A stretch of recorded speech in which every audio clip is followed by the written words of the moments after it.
It came about because, during the press conference, Wigan Warriors chairman Ian Lenagan, in his role as a Super League director, had detailed just how voting had been going in certain matters. He said, "We currently have a consistent 11-to-1 position and there is no secret about who the 12th club is. It's Leeds, and Leeds are well able to have their own different opinion. But the board of Super League now runs Super League and there is very close cohesion, better than ever I've seen in 15 years in rugby league." Among other things discussed during the lengthy press conference was how, essentially, the Super 8s have died and there will be no such format in 2019, although clubs and the RFL have not yet reached agreement on what the new format will be. Promotion and relegation will remain, but, in all likelihood, back to one up, one down. Former Everton FC chief executive Elstone, of course, has been placed in charge of driving Super League forward and maximising its potential, on and off the field.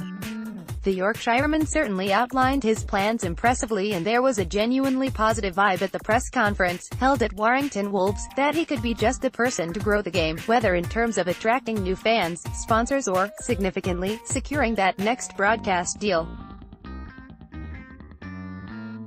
But back to Rhinos chief Gary Hetherington and Elstone's response to the question. He said, "I'd first of all say they're a terrific rugby league club. I've the utmost respect for Gary and what he's achieved at Leeds. I know Gary really well from all sorts of different backgrounds. I've already been to see him and we've had some positive discussions. Like all of us, we think the game has to grow and change to stand a chance, and Gary's view is really about how we do that, and that's the difference. I would hope that by working with me and seeing we're collaborative, we do carry out our responsibilities to the wider game and Gary will come with us.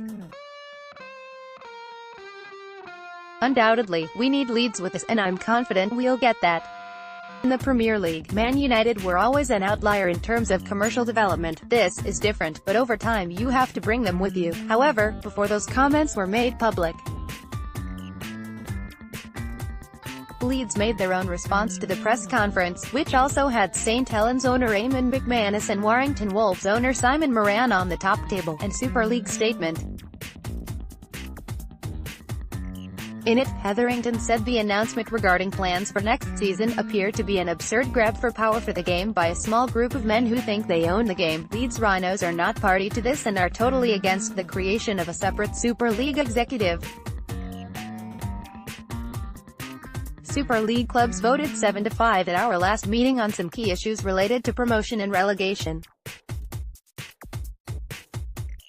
The game is in need of strong leadership from Brian Barwick and his board of directors at the RFL, the game's governing body, and this announcement should bring a response from everyone connected with the game. It seems Elstone will have a tougher job than he expected, even though Hetherington's barb is not aimed at him. Battle lines are drawn. All clubs bar Leeds, Huddersfield Giants and Catalans Dragons retweeted the Super League statement. Granted, Elstone does not need Leeds' backing. However, Super League does need to change. If it does not, as McManus warned, with it already falling behind the NRL and Rugby Union Premiership, the results will be terminal. No one wants that.